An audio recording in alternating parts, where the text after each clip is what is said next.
Good afternoon, everyone. We're going to get started. So I am Kristen DeBoer. I'm the Executive Director of Kestrel Land Trust, and I'd like to welcome you all to the presentation about the Valley Conservation Cemetery Project with Green Burial, Massachusetts and Land Matters. And to start us off, I'd just like to shout out to our co-sponsors, our friends and colleagues at the Hilltown Land Trust, the Mass Land Trust Coalition, Mount Grace Land Conservation Trust here in the Valley, and also a special thanks to Marianne Coffrin, who's our supporter and getting us off the ground and helping us make this happen. And thanks to all of their sponsorship, we have over 300 people joining us this afternoon, which is a tremendous turnout. I imagine you are all in your living rooms or offices throughout the Valley and beyond, perhaps as far as Rhode Island or New York or Cape Cod, who knows. We would love to hear from you throughout this presentation if you want to chime in through the Q&A function on the Zoom call. So I do have a few logistics housekeeping before we get started. So the first thing is you can see us, but we can't see you. So your audio and video will remain off for the entire presentation, but we do encourage you to share your questions with us through the Q&A function, and we will spend some time between 5 and 5:30 answering those questions and having more of a discussion.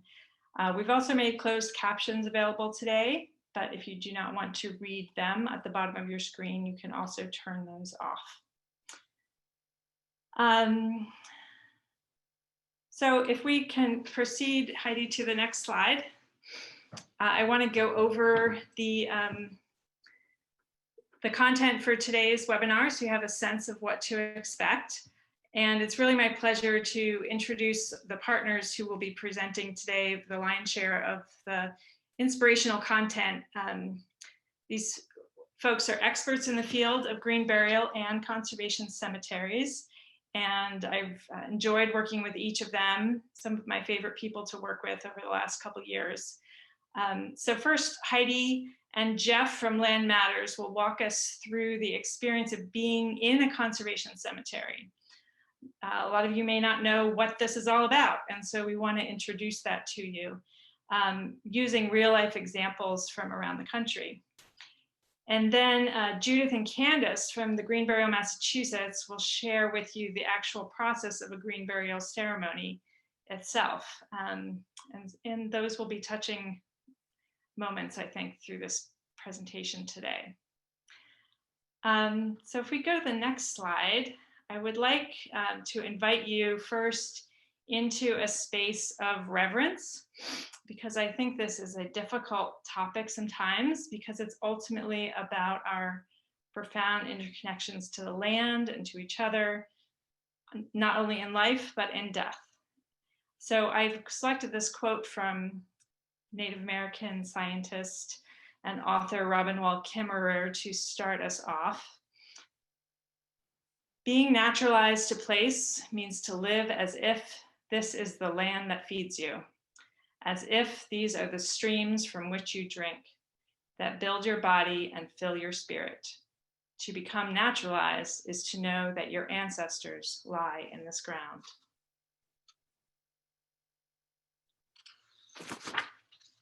So with that, I would like to hand it over to Heidi Hannapel from Land Matters to take us through what the experience of a green conservation burial ground is all about. Heidi? Thank you so much, Kristen. And hello, everyone. Hello to all the friends who are on the webinar today. It's a real privilege to be here with you today. We have quite an experience for you, and we'll jump right into it. So we're starting with this image of this beautiful child in the middle of this field, because when so many of us are still isolated and removed from loved ones, from family, from friends, even from our work colleagues, we wanted to take just a moment on the edge of these woods and pause here with you.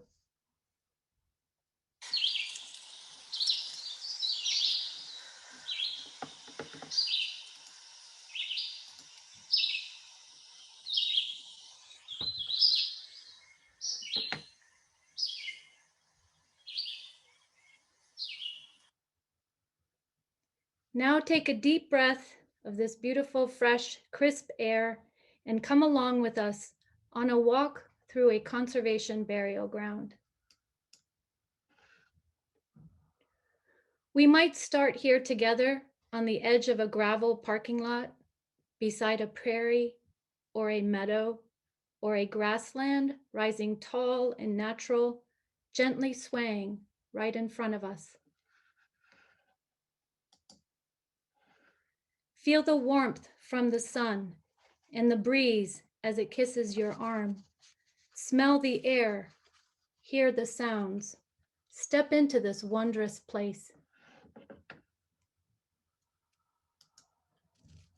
Gaze into the distance upon the trees and the grasses and the clouds in the sky, and feel your cares slip away from your shoulders. Notice your feet underneath you, solid on the ground, the path in front of you, beckoning, inviting, enticing. You are here, standing in a conservation cemetery, a natural cemetery for green burial on conservation land. Sometimes these are called conservation burial grounds, or memorial sanctuaries, or natural burial preserves, or named even for a particular natural feature on the land.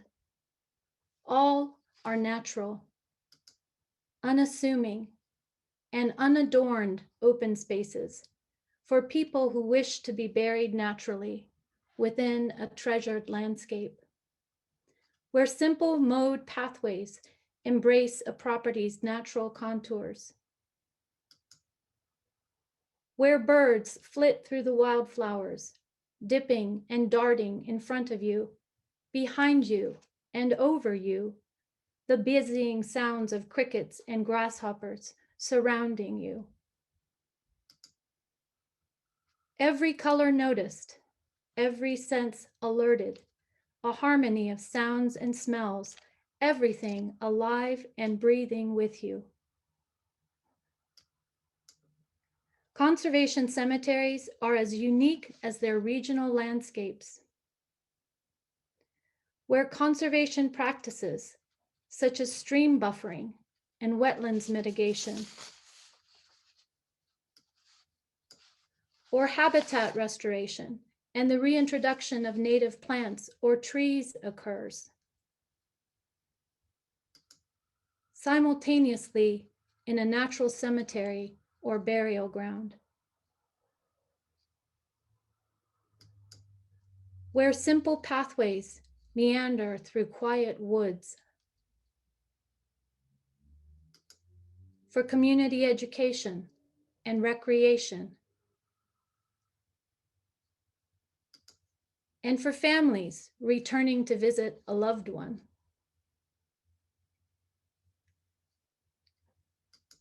Where vibrant creeks are protected with buffers to ensure clean water,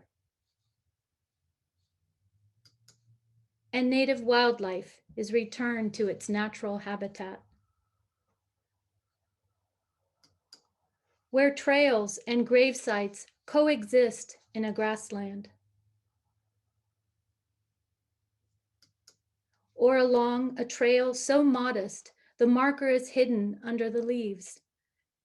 In conservation burial grounds, markers lie flat to the ground or are absent altogether, since everyone is locatable by markers or GPS. Once a burial is complete, the native plants and grasses are simply encouraged to fill in, returning a grave to its natural state. The natural world healing itself and healing us.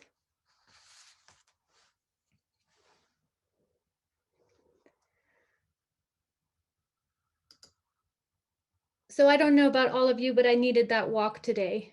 I've been too many days in front of a Zoom, and it was lovely to get outside with you. So I'm one half of Land Matters.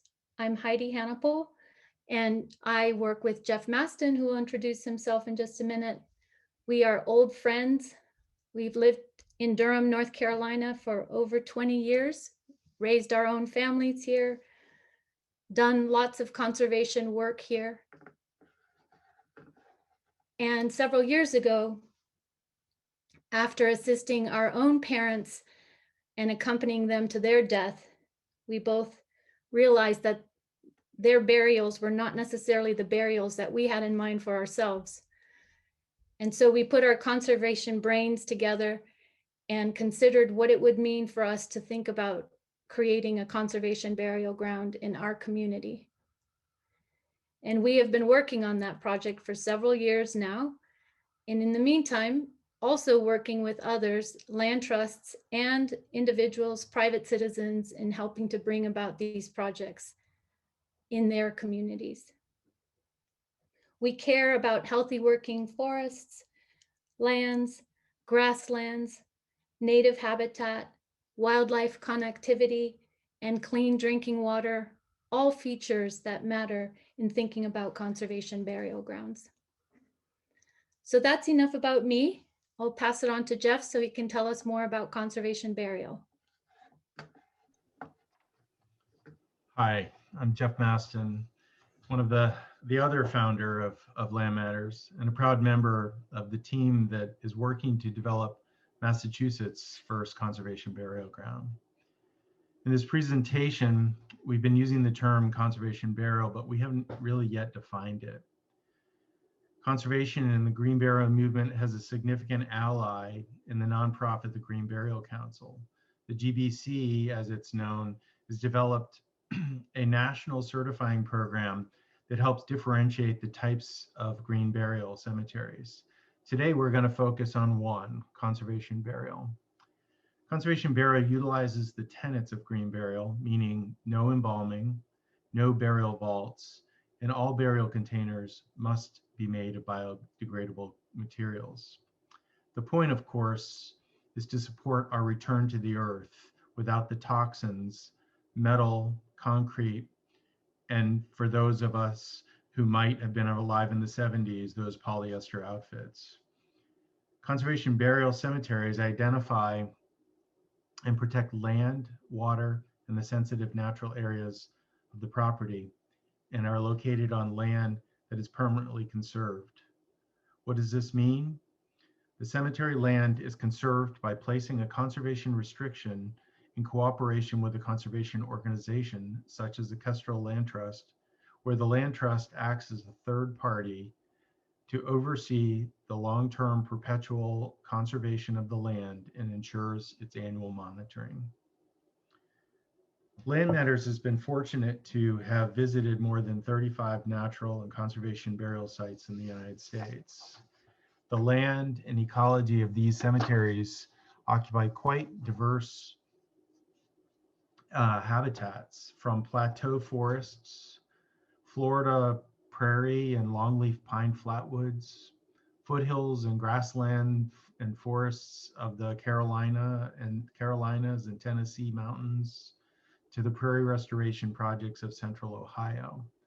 The diversity of habitat, the sites, and it just illustrates the opportunities and creativity of the visionary founders of the burial sites. Thus, we foresee that the Valley Conservation Cemetery will be like no other. Slide. This map illustrates 10 conservation burial cemeteries that are currently recognized in the United States. As you'll notice, the map does not show a consistent geographic representation of conservation burial sites throughout the country. There are conspicuous gaps in the West and the Central Plains areas, and notably in New England.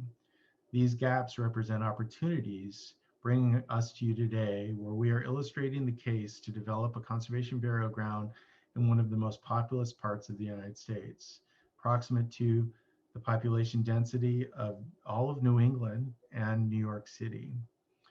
I wanted to point out that at this time, the closest conservation burial ground to the central Massachusetts Connecticut River Valley is 8 hours away in Ohio. This summer, it's likely that New England's first conservation burial ground will be opened by the Kennebec Land Trust in central Maine, but that's still 4 hours away from Amherst, Massachusetts. What draws Kestrel Land Trust and Green Burial Massachusetts together today? It's the desire to create a conservation burial site unique to the Pioneer Valley in Massachusetts. Here are a few reflections of some of our common interests and impetus for seeking to develop this community asset. Regardless of the photo that I would have on the screen in front of you, in my experience or our experience, people have a love of the land. Each of us tends to be drawn to some memory or some landscape that attracts our attention and captures us.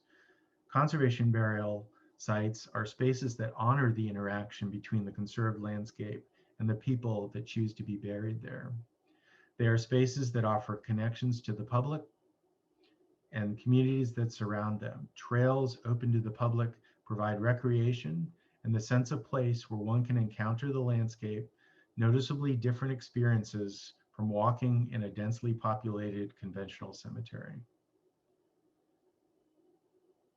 Conservation burial represents an obvious connection between living our beliefs and bringing those beliefs back to the traditions of natural burial. The love of the land, the draw to environmental ethics, provides opportunity or even a calling to develop a project that both respects conservation, ecological restoration, and the community connections between life, death, and nature.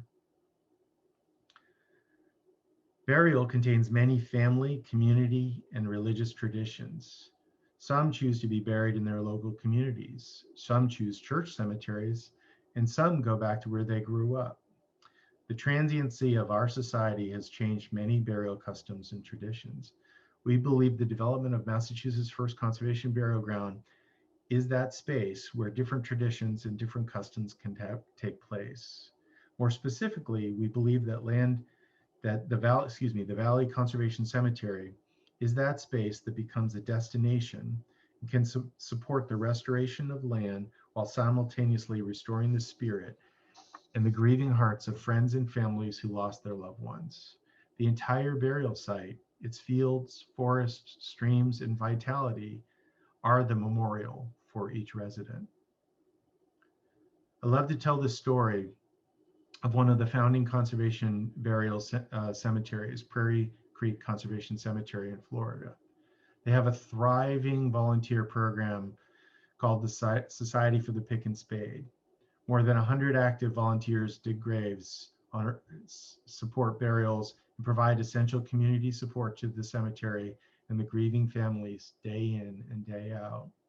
Why? Great question. Perhaps it's their love of the environment. Perhaps it's the love and the respect of the people and the sense of community. To us, it seems that they have identified the special sauce, the ingredient that energizes a vibrant volunteer core that supports one of the most endearing and sometimes painful of human ceremonies, the act of burial. Now I'd like to introduce Judith Lorai of Green Burial, Massachusetts. Thanks, Jeff. I'm Judith Lorai, and I'm the co-founder of Green Burial, Massachusetts, and also Cemetery Commissioner for Montague, Massachusetts. Heidi and Jeff did a wonderful job of describing the important environmental impact of a conservation cemetery. And you may have noticed those earlier slides, their images highlighted the natural landscapes of these cemeteries as a key feature. And yet, people are at the heart of the Conservation Cemetery project. It's the conservation cemetery that creates the bridge between people and nature, between people and the earth. So we're going to spend a few minutes looking at burial ritual with a new lens, getting up close and personal to this ritual of burying your loved one and engaging the community and coming together to support the person and honor the person who died. But first, a word about Green Burial, Massachusetts. So our organization has been working for over 10 years to educate and advocate on behalf of green burial options for Massachusetts residents. We're a 501c3 nonprofit, a statewide organization run by volunteers, And we educate by providing presentations at libraries, professional associations, senior centers, civic groups, religious organizations. And maybe you've been to one of our presentations, or you've met one of us tabling at a conference or a community event. We also provide consultations for cities and towns interested in incorporating green burial into their existing cemeteries. And on our website, we post information about municipal and private cemeteries that offer green burial, and we have volunteers who are adding new information to that list on a regular basis. Our organization is tied to an active local and national network of people working on natural death care issues. And a few years ago, we created Green Burial Massachusetts Cemetery. In a few minutes, my colleague Candace will be telling you about our work with Kestrel Land Trust on this conservation cemetery project, which is the focus of today's webinar. So I mentioned cemeteries that provide both conventional and green burial. We refer to these cemeteries as hybrids. Again, conventional burial includes embalming, a vault or concrete outer container, and a headstone. With green burial, as Jeff mentioned, everything going into the ground is biodegradable. And on the map here, you can see that there are a few dozen of these hybrid cemeteries. Green Burial Massachusetts has worked with many of these cities and towns to change their rules and regulations to incorporate green burial. And as recently as last week, representatives from Green Burial Massachusetts met with Cemetery Commission members from Wellfleet and other lower and outer Cape towns to discuss green burial for their cemeteries. So we've been very active in that regard. In 2014, we partnered with Mount Grace Land Conservation Trust and surveyed our constituents about where they would like to be buried. What we understood from our surveys is that most people want to be buried near where they have lived their lives. And for people who want green burial, local hybrid cemeteries are a good option. As you can see, there's a significant acceptance of green burial in the Pioneer Valley based on the number of hybrid cemeteries. However, we also know that so many people value conservation land and have expressed strong interest in being buried in a conservation cemetery. We get requests about, on a monthly basis about this, and we're very confident that a conservation cemetery in the Valley will speak to the desire for green burial on beautiful protected land. So we also field a lot of burial questions through our website and when we give presentations. And one that always comes up is about cremation as a more environmentally friendly option than conventional burial. While that's true, cremation still uses more resources than simple green burial, in which a body is placed directly in a hole in the ground and decomposes over time. Cremation's carbon footprint is in the use of natural gas for the process and then the release of emissions into the environment. And we know cremation is popular. For example, we've been hearing a lot about Better Place forests opening in the Berkshires in the spring. Perhaps you have too. This may be the right option for people who want to be cremated and have their ashes mixed with soil and placed under a designated tree. But the difference between the Valley Conservation Cemetery and Better Place Forests is that ours is a nonprofit cemetery founded and operated by residents of the Pioneer Valley rather than a national corporation. In addition, when we do open the cemetery, we will allow full body burial as well as cremains burial. And this is especially important as we know that there are couples in which one person wants to be buried and the other one wants to be cremated, but they want to be side by side. So the option for them to be buried together will be available in the the Valley Conservation Cemetery once it opens. So perhaps America's favorite astrophysicist, Neil deGrasse Tyson, said it best. He was interviewed on Larry King Live in 2019 and agreed that burial and cremation are both fine ways to go. But here's what he said about burial. What does science say? I'm pretty much all in on the fact that I want to be buried, not cremated, because if you're buried, the energy content of your body long developed by the flora and fauna that you've eaten your whole life, if you're buried, that energy content gets returned to the earth. I don't mean that just in a poetic way. Worms will eat you, plants, taproots, and you feed flora and fauna the way you've dined upon flora and fauna your whole life. For me, that's the cycle of life. And so there you have it from Neil deGrasse Tyson. So now I'd like to turn this over to my colleague, Candace Curry at Green Burial, Massachusetts. Candace? Thank you, Judith. And I'm so thrilled to have so many people with us this afternoon. I'm Candace Curry. In 1995, I volunteered at Mount Auburn Cemetery on a tree mapping project. I would go out in the grounds with a paper map and mark the kind of tree I was looking at adjacent to the cemetery lot I was standing near. And all the lots were defined with a lot corner number, so I knew exactly where I was. Occasionally, I would notice a unique grave marker, but my primary interest really was about the trees. Then within 2 years of graduating from the Conway School in 1997, I went back to Mount Auburn to work in the plant collections department, still with my plant hat on. And then over the course of 20 years, I became intrigued by this thing called burial and cemetery. And during those 20 years, I realized, oh my goodness, this is not a job, it is a calling. And so with these two pictures, we see the two extremes, the spectrum. Conventional cemetery in this image on the left is not Mount Auburn Cemetery. This green cemetery on the right is Green Springs Natural Cemetery Preserve. It's in upstate New York outside Ithaca.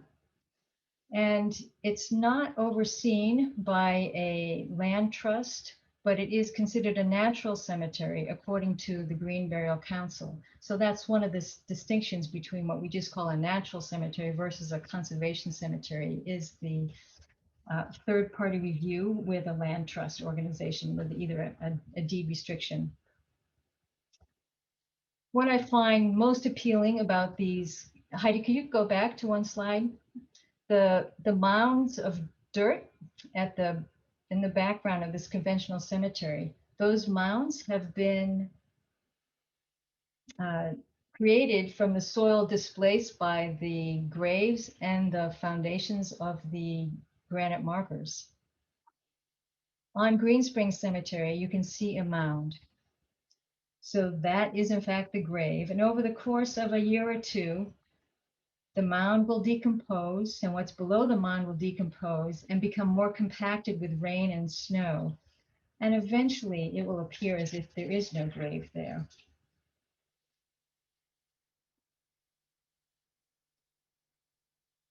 This conventional picture is in fact from Mount Auburn Cemetery, although Mount Auburn in 2014 began marketing its green burials because it is in fact a certified hybrid burial ground by the Green Burial Council. And unfortunately, this picture on the left is still largely the norm for many of Mount Auburn's clients. This is a vault. It's probably concrete made to look like metal. And the casket will go inside the vault, and then both containers will go into the ground. These outer containers may help to shore up the sides of the grave, particularly if graves are side by side, or when heavy equipment drives over one grave to dig an adjacent grave, it may help prevent graves from collapsing. But these are not biodegradable. These are not what the Valley Conservation Cemetery is planning to use. And we have shovels. Shovels are there to provide for families and friends because there's a new ritual to regain an old ritual, an old tradition of actually filling in the grave so that everything going back into the grave is biodegradable. From the wicker casket to the sheet that somebody is shrouded in, to the plain pine box. From the clothing one is buried in to this container that is holding the body, green burial promotes the natural process of decomposition. And family and friends offering or cradling a body back to the earth, this process too is part of reclaiming traditions and honoring the cycle of life.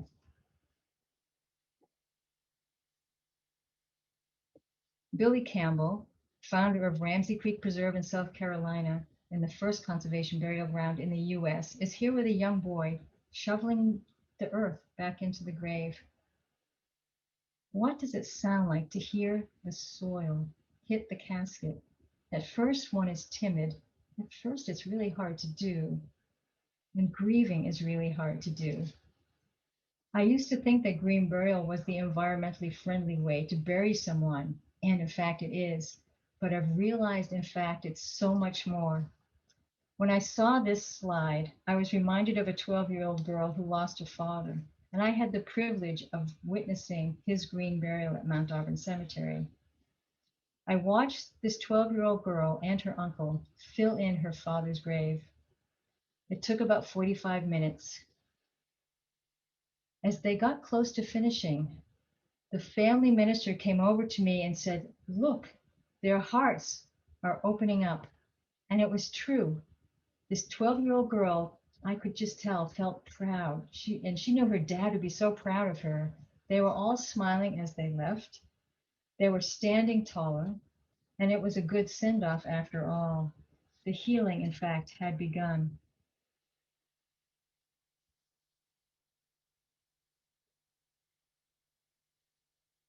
And in Conservation Cemetery, in the Valley Conservation Cemetery, we'll be able to have mounded earth burials, a place where people can pat the soil and have a final goodbye.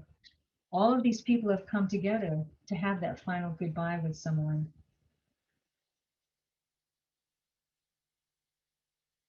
And all of these people are now connected to this place of burial and to each other through this shared experience. The Valley Conservation Cemetery will hold this type of experience. Greenbelt, Massachusetts is so excited to be presenting this information to you alongside Kestrel Land Trust today. We've been searching for land together for a few years, and our initial conversations go back 10 years. But finding the right property is not easy, which is why we are coming to you.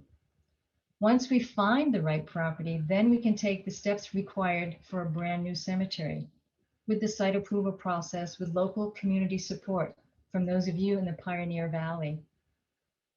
The approval process for a new cemetery will include working with the local health department, zoning and select boards, and the regional DEP office, which has responsibility for the public drinking water supplies. We are more than ready to do this because we really believe we are creating something more than a cemetery. After the burial, the mosses, the rocks, the trees, they all become touchstones. It's a way to connect with nature. These tangible objects are connected to the intangible, the spirit of place.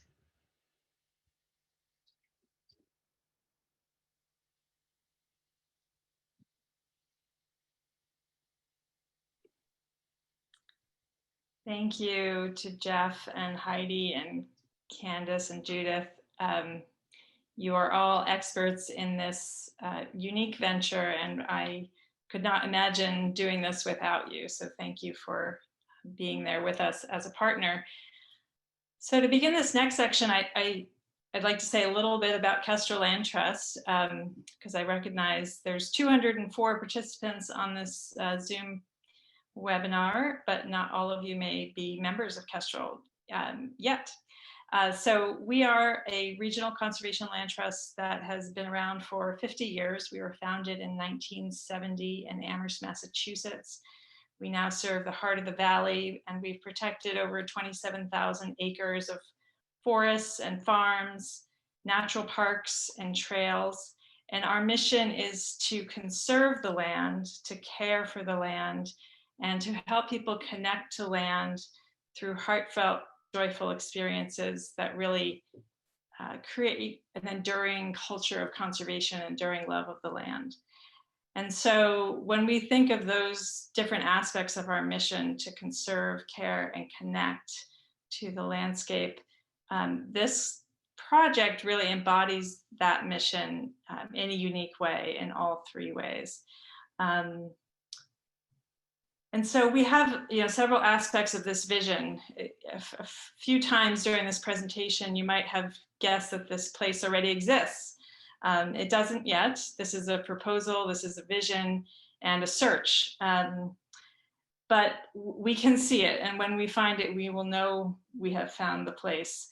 The first quality is that it celebrates the natural landscape of the valley. As Jeff pointed out, each of the examples from around the country are unique to that place in the country. We want this place to be a destination that highlights the nature of the valley and celebrates the sweeping views of fields and farms and forests in this region. We often joke that we are looking for a place that sings the sound of music when we see it. We're looking for a place that will sustain and restore native wildlife. Our hope is that the land that we choose for the cemetery could become better with our care and attention, and that a conservation cemetery would not only be a sanctuary for people to go back to the earth, but also a sanctuary for birds and butterflies, coyote, deer, a place where nature and the diversity of life are thriving and abundant. We also want this place to be a healing sanctuary. I imagine places within the conservation cemetery itself, places to walk and think, benches to rest, outdoor ceremony spaces. These are experiences that we all need at a time of loss, and where family and friends can come together to rejoice in their loved ones. We also want to create a final resting place that is inclusive, where all people, regardless of religious, ethnic, or economic background, are welcome. We want to create an equitable burial ground where everyone who wants to have this kind of final resting place here can have one. So in the next slide, I'd like to share with you some of the practical considerations. As a land trust, we do real estate transactions with a conservation outcome. We work with willing landowners who are willing to either donate or sell their land. And the type of land that we're looking for is pretty unique. Well, it exists in many places. A lot of it's already protected. But 50 to 100 acres is the ideal, something that's big enough to be a destination in its own right. It needs to have enough road frontage for practical access for ceremonies, for example. We think it needs to have great views for inspiration and healing. It needs to speak to us. A variety of field and forest would allow us to create a beautiful trail system. And then the most practical matter is the soils. We have looked at many sites that looked great in the other aspects, but when we dug literally down into the soil, we realized it wasn't the right soil. So we're doing more work on what the soil content needs to look like in order to facilitate green burial. And part of that is having minimal water issues, although some water is okay. So this is the kind of search that Kestrel has done with other partners around the valley. If you just go back, Heidi, for a sec. For example, we worked with the Food Bank of Western Massachusetts to find and acquire and protect a farm to feed those in need. That search took several years, but just in the spring of 2020, we found 140 acres in Hadley that the food bank now owns as their second farm. And so this is the kind of process that we're replicating here with Green Burial Massachusetts. And we're hopeful that we'll find the right spot from either land that's on the market now or land that's donated. Maybe you know of a parcel of land that meets some of the criteria I've outlined here. And once we find the right place, we'll fundraise to buy it. And ultimately, Green Burial Massachusetts would be the owner and Kestrel would hold the conservation restriction, which guarantees its preservation and that it would be open to the public. So if we go to the next slide, I'll give you a sense of the geography of where we're looking. Kestrel serves the heart of the Connecticut River Valley. We partner with other land trusts throughout the valley. I mentioned that Hilltown and Mount Grace are on the call today as co-sponsors, and they are open to looking if there's something in their region as well. But we're also looking at proximity to the major interstates, Route 91 and 90, Route 2 for access from other regions. We're also have a realization that really the towns that are closest to the valley floor are more suitable than the hill towns, which tend to be rocky and wet. So that is one of the factors that we're looking at. And then finally, if there is public funding to be available, the Community Preservation Act, which is unique to Massachusetts, could make a difference in creating this and protecting this place if the town itself wanted to become a partner. So if we go to the next slide, I just want to now extend the invitation to think about how you might become involved yourself. If what you've heard about this afternoon inspires you, we'd love you to join us in some way. We're not only searching for a place, we're also searching for partners. We're searching for people who are willing to invest their time and funding, or even land, to help us realize this vision. We are really excited to find and create this place, not only to create a wonderful place, but to create a sense of community. And we are ready to do it. We just created this website, which we invite you to check out, conservationcemeteryma.org. We'll be posting more information here over time, and it's a way for you to be in touch with us directly. So before we go to the question and answer period with all of our experts again, I want to bring us back to that reverent spot where we started and reflect on just how we're thinking about a connection to the earth. So I'd like to end with a quote from a poem, really, from Mary Oliver, who said it, well, she says everything in an amazing way. When I am among the trees, especially the willows and the honey locust, equally the beech, the oaks and the pines, they give off such hints of gladness. I would almost say they save me, and daily. I am so distant from the hope of myself, in which I have goodness, discernment, and never hurry through the world, but walk slowly and bow often. Around me, the trees stir in their leaves and call out, stay a while. The light flows from their branches. And they call again. It's simple, they say. You too have come into this world to do this, to go easy, to be filled with light and to shine. Thank you for listening to our presentation. We'd like to spend some time answering your questions now. So we're gonna show all of our faces at once. And I'm going to hand it over to Heidi, who's going to, we have 17 questions in the Q&A, and we'll see where we go. Thanks, Heidi. Yeah, thank you so much, Kristen. And I'm going to do my best with these questions. We're going to get through as many as we can, and where we don't fully answer your question, we plan to answer them and post them up on the website after the webinar is over. So Kristen, I think one of the first questions I'm seeing here is kind of right on target here. Okay. We have a friend that has asked, why has it taken so long to find the right place here in the Pioneer Valley? There seems to be so much open land. Is it a matter of money, or is it more complex than that? And maybe there are a couple people on the panel who want to answer that, but we could maybe start with you. It's a matter of making the right match.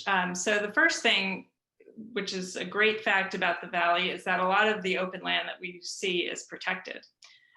And once land is already conserved with a particular conservation restriction, a particular conservation purpose, it cannot be used for conservation burial. So we are looking for land that is not yet protected. There has to be a willing landowner, someone who doesn't want to own the land anymore. We have reviewed over a dozen properties in the last couple of years that have been actually on the market many of those have fallen short because of the soils. So one of the big realizations we've come to is we live in a really wet place. So finding the right type of soil is paramount. And cost comes into play too. We foresee fundraising for this project to make it happen. And, the comfort zone would be something like $500,000. Much more than that would take a lot more fundraising. So because public funding really isn't available at a state level, which is often the tool we use for conservation of other lands, we will be relying on private funding and possibly, as I mentioned, town CPA funding, Community Preservation Act funding, if that particular town wants to be a partner, which is another question. So it's taken a while, but we will find a place, I'm sure of it. Thank you. Kind of related to that is another question about how we are actively seeking properties other than looking at just what's on the market. And the question is, have we sent targeted mailings or communicated with land trust members? That's a great idea. We've been kind of behind the scenes so far. And this public presentation is our one of our stepping out events. So making the idea more well-known and finding that synergy and finding that landowner who, maybe there's a landowner who wants to make this happen through a donation. That would be even better. Right. And we have a number of land trusts that are on the call today who have been invited into this experience. So hopefully there will be some future mailings to some of their members. Judith, you have done a lot of work on this too. Would you like to also speak to that? Right. I just wanted to piggyback on what Kristen was saying about it really is like threading a needle, finding this property, because we're also looking at a number of acres that would be, and Kristen mentioned this earlier, more of a destination place. We are looking at access, that we have road access. We have to consider neighbors. We have to consider slopes and all kinds of things. And that, Kristen talked about the kind of Sound of Music quality. I mean, there's a lot to it. And people have been saying to us for years, what's taking you so long? But in fact, it does take long. It is complicated. There are a lot of different factors, and we want it to be, beautiful as well. And so we've learned a lot in the last couple of years that as we've been looking.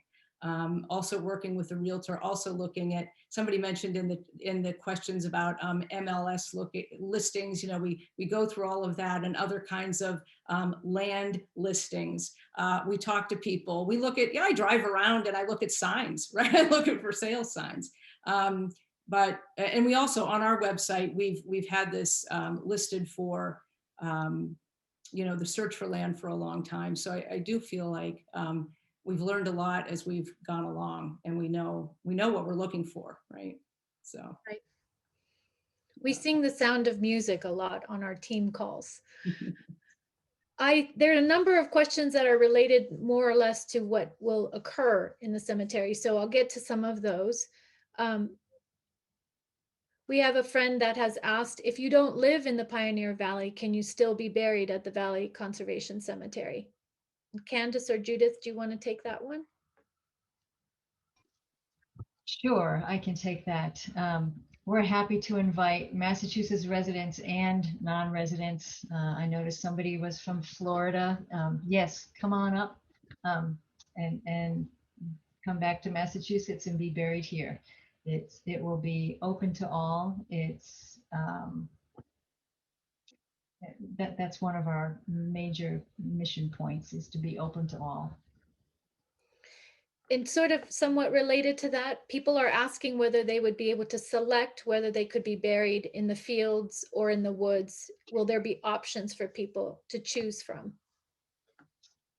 We are hoping that there will be options. That we also know from the survey we did in 2014 that some people like meadows, some people like the woods. So that will all come down to the parcel. What does the property look like Is there a stream in the woods? Well, if there's a stream in the woods, we can't bury too close to that stream. So there will be some restrictions that the property will teach us when we're on site. And the design of where the burials can go will certainly be dependent on what the property has for us. And then these questions, which we find we get asked a lot, which are more specifically about, will the area smell as I'm decomposing? And will animals dig me up? Would you like to answer one of those questions? Either one? Well, I'm actually thinking that Jeff and Heidi, since you are so familiar with conservation cemeteries around the country and know what has transpired in these, to give us some, some history, maybe you would like to answer that. I'll take that. So the conservation burial grounds, well, taking a step back, the burial long before we started embalming, long before we started cremation, was really natural burial. And so there are really the lifetime of humans has relied on this technique for burial throughout the world. But in kind of contemporary times, the conservation burial movement, which has been around for about 30 years, we've asked this question of all of the operators throughout the country, and no one has ever had an animal dig up a grave, nor do the graves actually smell of decomposition. There is still a density of soil that does cover the body, and the decomposition rate is fairly rapid in the upper layers of the soil. So the active time of decomposition really is kind of quelled somewhat by that speed. So it's hard to talk about this part of the subject, but it is a reasonable and rational question, and one of the fears of many people that they would be dug up, or that it would smell. And neither of those are the case. Yeah. And Jeff, since we have your attention, maybe you'll also answer this question for us. Sure. A friend has asked, what makes conservation burial grounds better than a regular natural cemetery? I think, I would not use the word better. I would say different. They conservation burial grounds actually live up to all of the standards of natural burial grounds, and then they go a step further. As we talked earlier about conservation restrictions, they place a permanent conservation restriction on that property, so that burial ground will be overseen by a third party, and it will be permanently protected. They also have additional conservation obligations and standards that the operators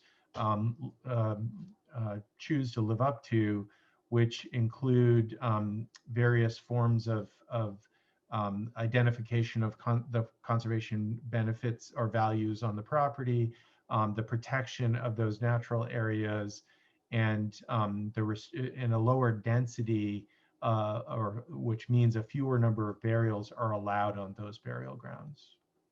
Right.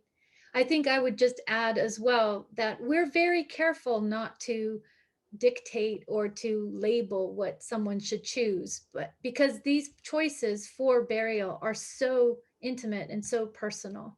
So it isn't a question of something being better. It's really about, how does this fit with your values?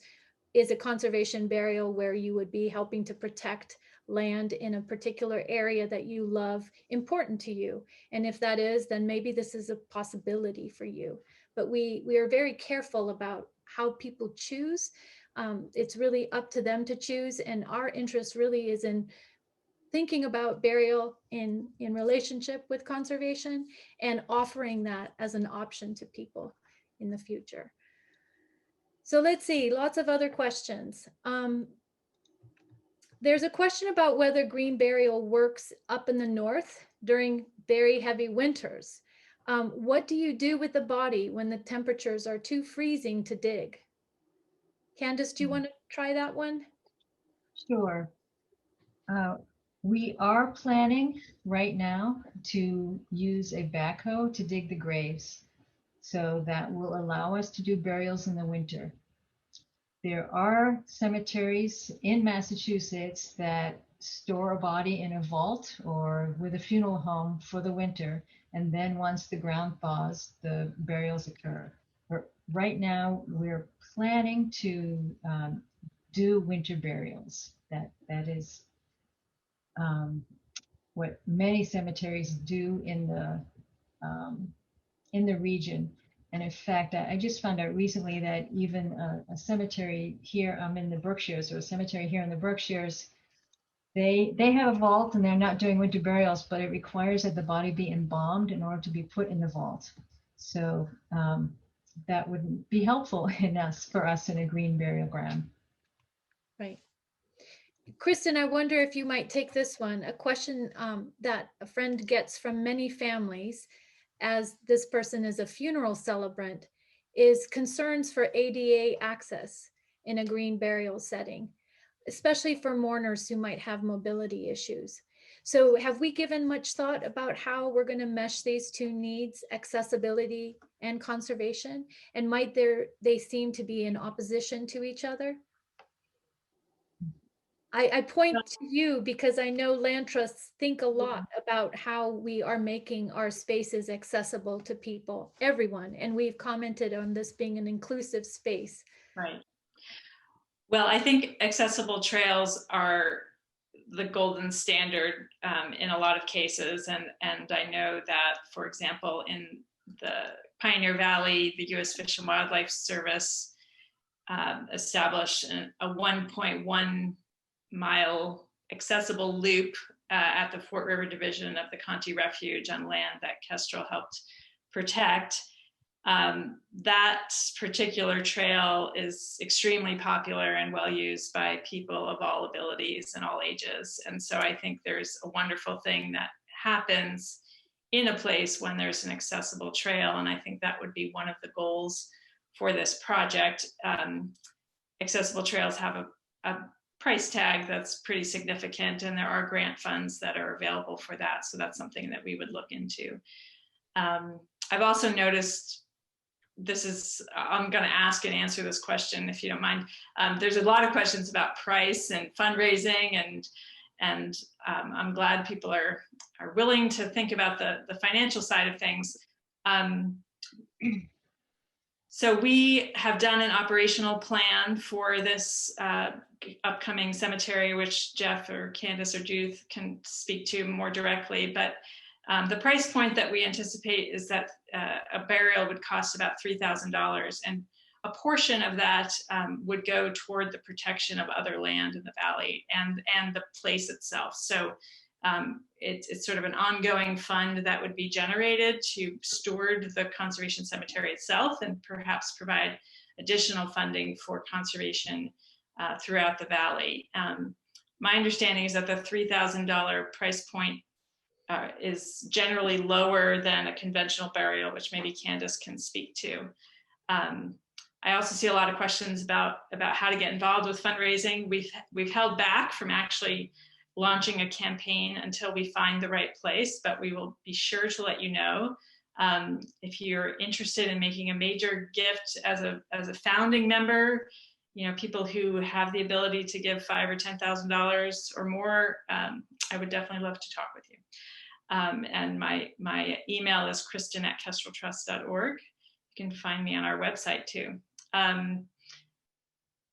But I think there's also a question about affordability related to, how do we, if we say we want this to be an inclusive, equitable place, how do we keep that affordable? And that's, I think, a mechanism that we need to think about more closely, how we could ensure that people who want to be buried here, irregardless of price, could be. Perhaps a scale is in order, something that we need to define in more detail, I think. So Candace or Judith, can you comment on the sort of price differential from a operational point of view? Yeah, I think that, and Candace, please jump in, but I think that when we're talking about green burial and there are a lot of costs that are eliminated. So for example, the cost of a vault, which you won't need, is gone. The cost of a commercial casket is gone. The cost of a headstone is gone. And some families choose to do all of the burial ritual, everything themselves, which is certainly legal to do in Massachusetts. Other families work with funeral directors or have funeral directors do, part of the paperwork or transporting the body or something like that. So there are lots of ways that you are cutting costs that you would have in a conventional burial. So and I think that, being in Montague and all these, these towns in Western Mass, the smaller towns, I mean, you can go to your town and, be buried for maybe $500 or something like that. But this is a really, I think, on the scale of other conservation cemeteries, what we're looking at is actually low in terms of the price point. So Candace, I don't know if you want to add anything to that. Just one more thing. Often for conventional cemeteries or even hybrids, people are also buying their monument. That would also be a few $1,000s. So we expect, we don't know for certain, but we expect that the field stone that can go on a grave may be found on the property that we end up having as our cemetery. But that's a little bit of an unknown, but that's also another place where there can be some cost savings. Do we want to speak a little to the grave questions about how far and widely they'll be spaced and the extent that soils factor into that as well? Does anyone want to pick that question up? Yeah, I can start. I worked at a conventional cemetery that became a hybrid cemetery. And there are parts of Mount Auburn where there's clearly 1,000 or 1,200 burials per acre. In this conservation cemetery, according to the Green Burial Council standards, we're looking at something between 300 and 400 burials per acre. So if we find a 100-acre parcel, we might discover that only 10 of those acres are suitable for burial. That would be okay for us. And I've also been fairly adamant that we can really support more burials than that.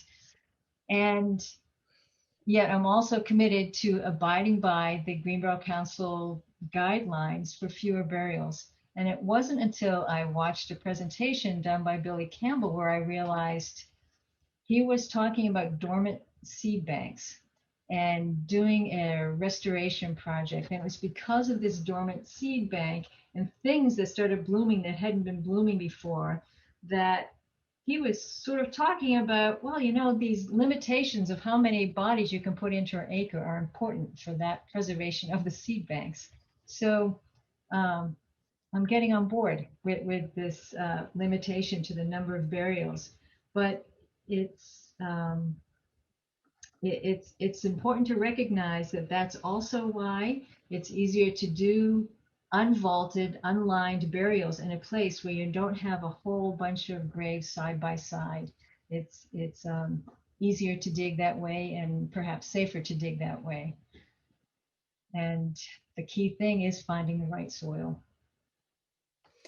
Since we have you, Candace, and maybe Judith as well, there are a couple questions about the management of the cemetery. Could you speak a little bit to that as future operators of the cemetery? People are interested a little bit in the fee structure. They'd like to know how the graves will be dug. Will you have staff? How will you mark the graves? Maybe you could speak a little generally to that. Sure, I can start, and Judith, you can fill in. Yeah. We will be marking the graves. It's part of the Massachusetts General Law, Chapter 114, is in fact, we need to mark the graves with something. So we will be. We don't know yet, or at least I'm not certain yet, what is the best approach for marking the grave.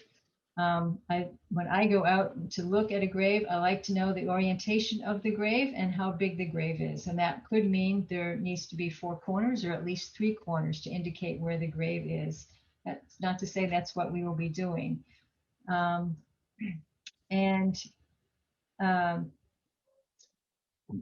oh, I'm forgetting some of those questions, Heidi. Well, as far as the management. yeah. So Green Burial Massachusetts Cemetery, which is a 501c13, we will be managing. We will be the cemetery operator. So we will have professional staff who will be managing the cemetery, and we also really anticipate, just even based on the interest that we've had, that there will be people who will want to volunteer in some capacity.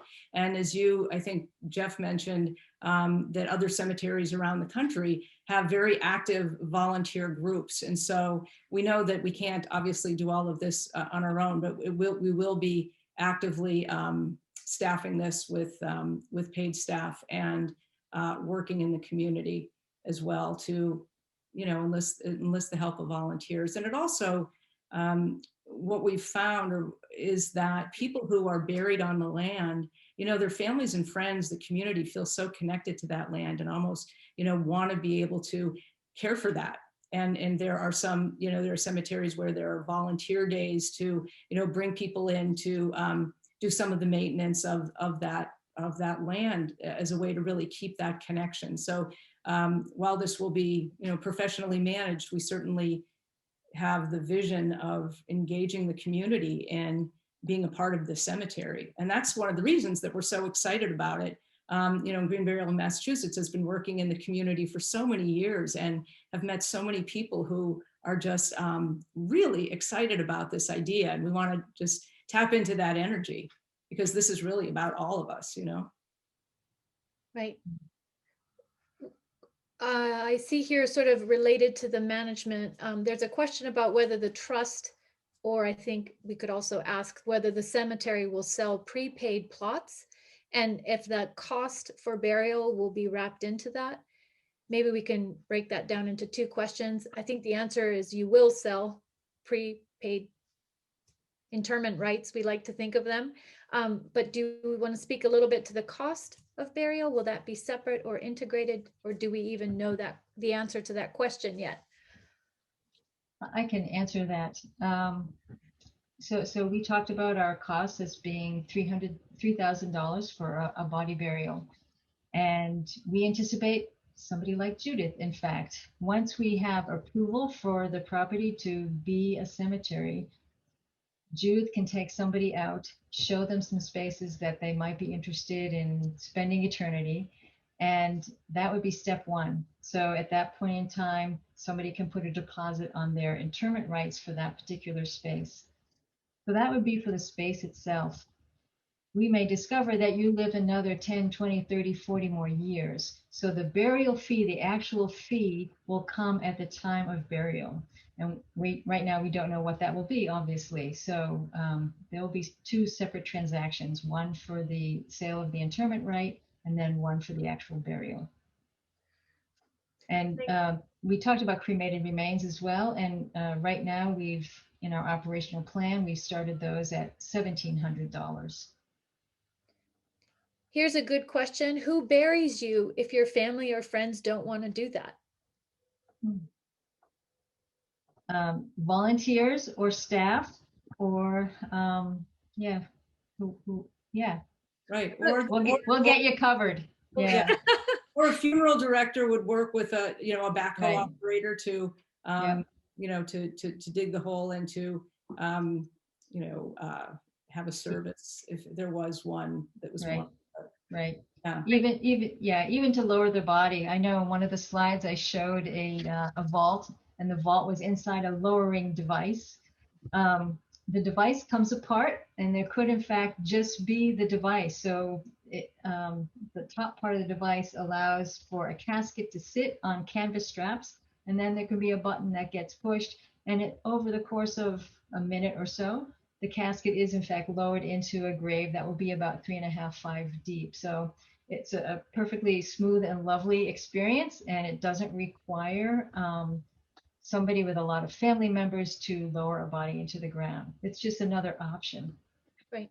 I noticed back several questions that there was a gentleman who was asking if people actually pass away in other parts of the country, would there be a way to transport them to the Valley Conservation Cemetery? Judith, can you answer that one? Yeah, yes, they can, and this is interesting because there are cemeteries. I'm thinking about Green Springs up in New York and outside of Ithaca, where they have, I don't know what percentage of their burials are from out of New York, but it draws from many different places. So yeah, you could definitely, again, you could work with a funeral home to have the body brought to the Pioneer Valley. You could do that yourself. And we would, want to be able to work with families to help them figure out some of those logistics. Yeah, I'll mention too that for some of our colleagues in the conservation burial movement that I'm thinking of a couple who have a lot of funeral experience and are very gracious about the effort that they make for families when those circumstances take place. And that's another beautiful thing about the possibility for creating these spaces, is that the people who are involved are truly dedicated to the work that they're doing. Jeff, I wonder if you would maybe answer this question about how long. One of our attendees is asking about how long does it take to make these projects happen? And I know you and I have been doing a lot of questioning and research with many of the conservation burial grounds around the country, and we've seen a little bit of I would say a pattern. Sure. Well, they are complex.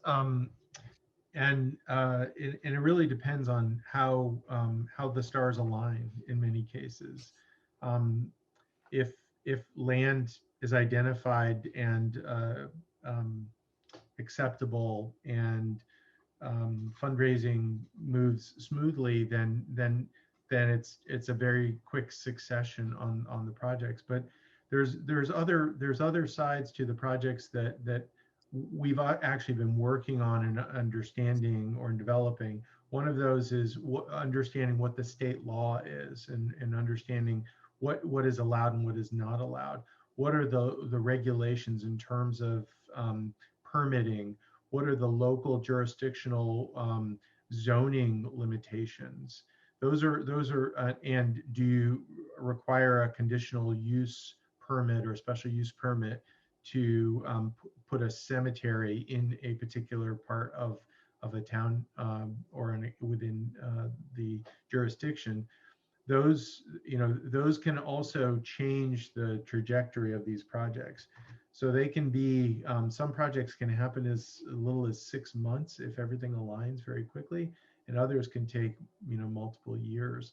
In this particular case, as we said, we've been working on this. The land acquisition has been probably the more challenging part of this for us, just finding the right piece of property. We feel confident that with the right piece of property, that we can fundraise for this project and can get it off the ground rather quickly. Thank you. Would you speak just another minute also to the density in conservation burial grounds, maybe comparing it a little with conventional cemeteries? I think we're getting that question again. Sure. And I think you mentioned an answer further up, but maybe we'll just try that one again. And in addition to speaking about that, maybe also the possibility of whether people can be stacked in a burial site. Sure. Well, the density is, I think the easy comparison is to understand in a conventional cemetery. Many of us are familiar with what a conventional cemetery looks like. And those are generally at a density of between 1,000 and 1,200 plots per acre. So, just think of a 1,000. We're talking of a fraction of that, 300 or less, depending on what is on the ground within the property. So it's a rather significant difference in the size of the plots and how frequent they are on the ground. In terms of stacking, for conservation burial, one of the tools, the important critical factors of it is the decomposition of the human body. That the reason why the bodies are buried at approximately 3.5 feet is because the soil layers are the most productive for decomposition in that range between the top of the ground and 3.5 feet. As you stack, you start to actually go deeper into the earth, and we've all heard of 6 feet under. Well, down in 6 feet under actually has a very different decomposition capability for the soils. So it actually works to the disadvantage of conservation burial or green burial to actually bury deeply. Not every state actually allows stacking as one of its tools. I have to admit, I'm not familiar with Massachusetts. Candace, you might know whether it's allowed in Massachusetts or not, but every state is different and the laws are quite different on whether you can use that as a tool. Yes, in Massachusetts, we can go 2, even three bodies deep, and usually those are in vaults or grave liners. Also in Massachusetts, I know of a woman who wanted to have a green burial at Mount Auburn Cemetery, and she said, "I'm single, I have no children, no other family members. Can you reuse my grave in 25 years and 50 years?" And right now in Massachusetts, one cannot. That is illegal to put a non-family member into a grave again after a certain length of time. But I do know last night there was a forum held by the Green Burial Council between cemeterians, and the discussion was on the reuse of graves.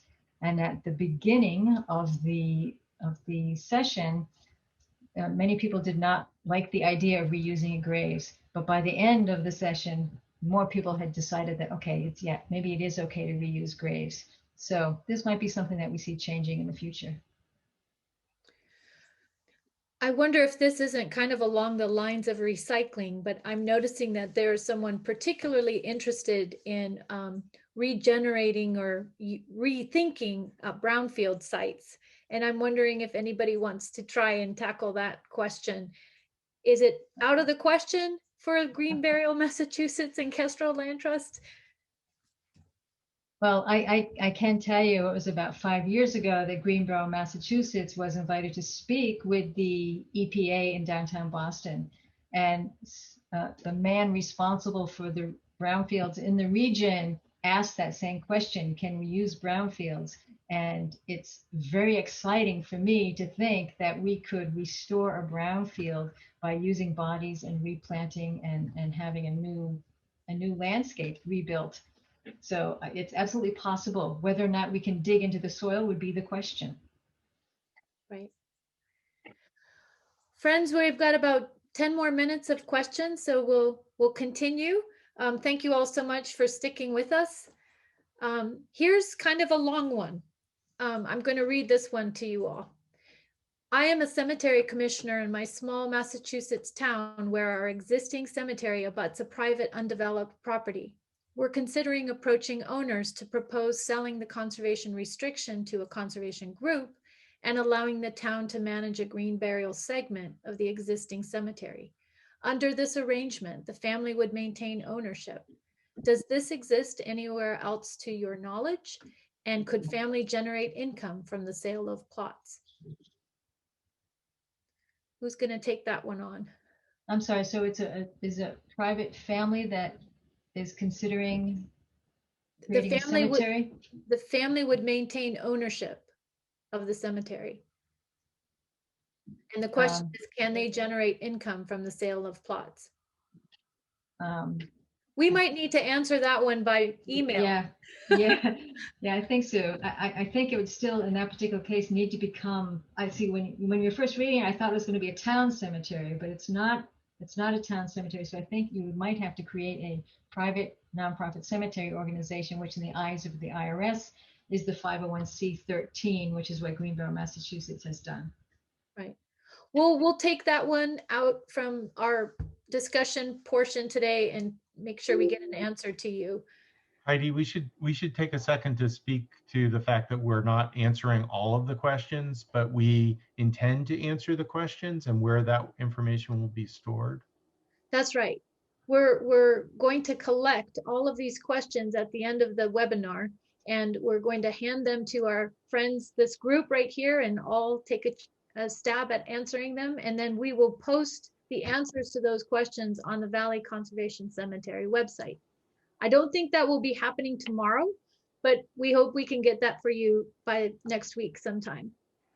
You'll also receive a follow-up email thanking you for being here today. And there'll be a couple of pieces of information in that email as well that you can respond to if you have questions that didn't get answered here today. All righty, let's see. Heidi, I'm seeing somebody ask about a bench. Yes, yes, please.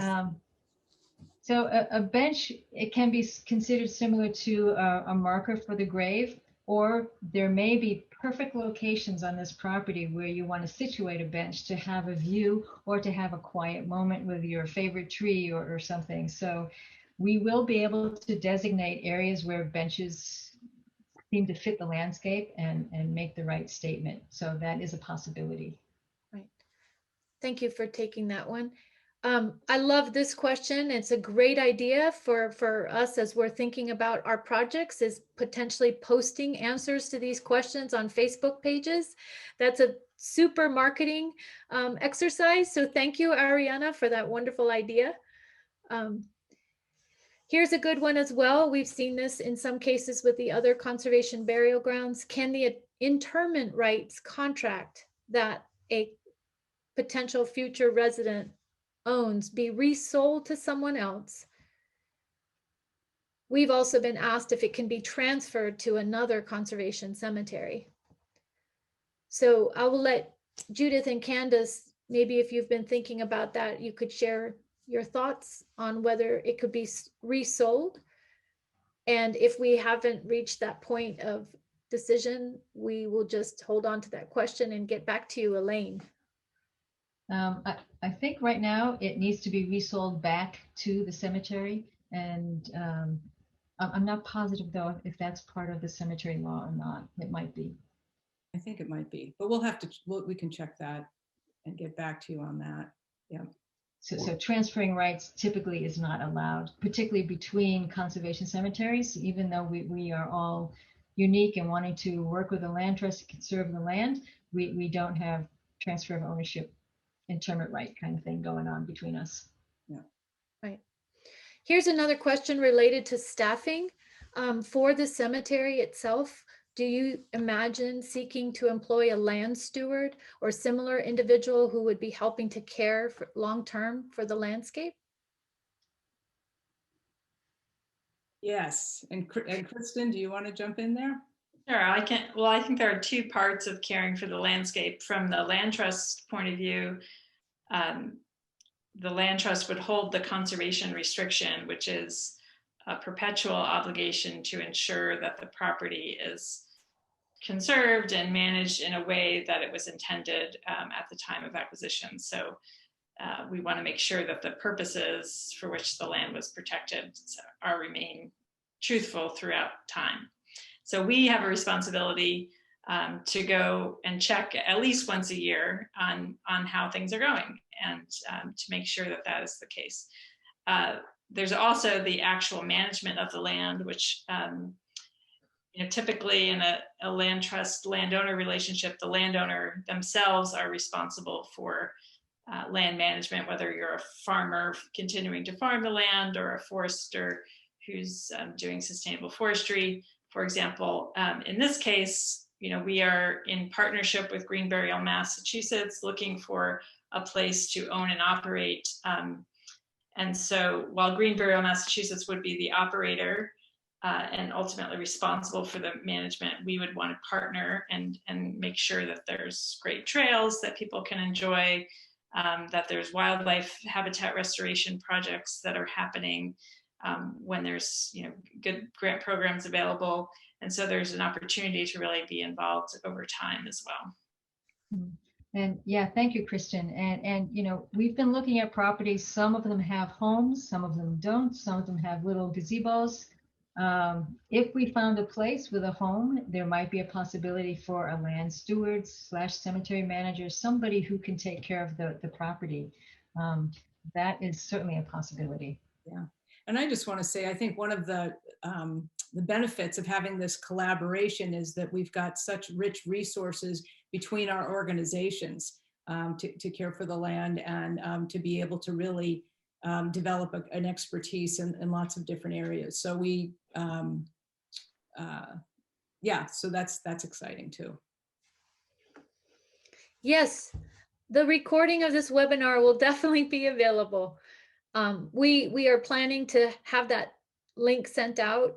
I think we may be able to fit that into the thank you response that we're going to send to everyone, but we have plans to ensure that we'll put the recording up on all of our websites. I might repeat those websites for you all right now.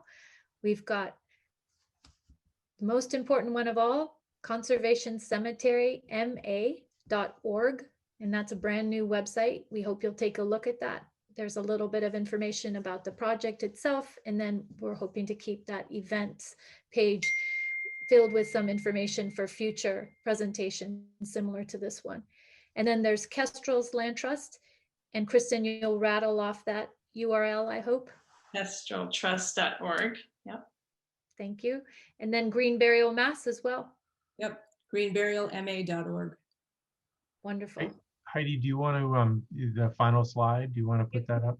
Sure, we'll put up the final slide and I'll just make sure we get Kevin's questions answered. For those who don't wish for graves to be reused, are we going to make assurances that they'll be protected? I would think we could. Yes. Yes. And then Candace, since it's in your hands, are there efforts to create a green burial ground similar to this anywhere near Boston?